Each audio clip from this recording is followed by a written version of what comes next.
लोग मार्केट में उचित मूल्य न मिलना, अपनी समस्या के बारे में जानकारी, फसल का उचित मूल्य न मिलने के कई कारण हैं, जिनमें बिचौलियों का अत्यधिक प्रभाव, मांग और आपूर्ति में उतार चढ़ाव और स्थानीय बाजार की सीमाएं शामिल हैं। किसानों के पास अक्सर भंडारण की उचित सुविधाएं और वित्त पोषण की कमी होती है, जिसके कारण वे अपनी फसल को मजबूरी में कम कीमत पर बेचने को मजबूर होते हैं।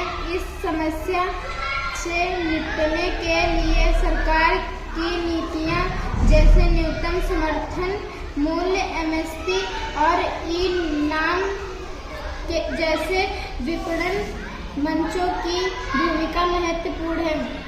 समस्या के कारण बिचौलियों का प्रभाव, बाजार की सीमाएं, मांग और आपूर्ति में उतार चढ़ाव, भंडारण की समस्या, वित्त पोषण का अभाव। समस्या के असर इसके द्वारा किसान एवं उनका परिवार प्रभावित हो रहा है, जिससे परिवार के भरण पोषण में समस्या आती है, अपने बच्चों को अच्छे स्कूल में नहीं पढ़ा पाते हैं तथा गंभीर बीमारी में इलाज के अभाव में मृत्यु तक हो जाती है।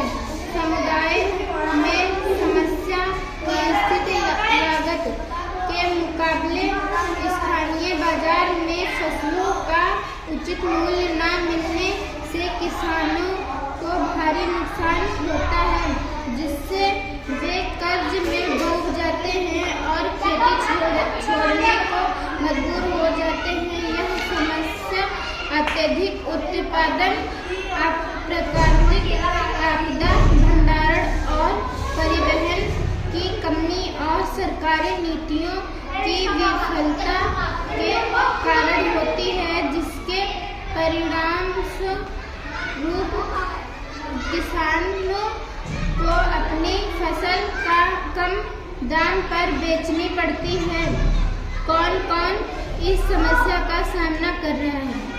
ग्रामीण क्षेत्र के गरीब किसान इस समस्या का सामना कर रहे हैं।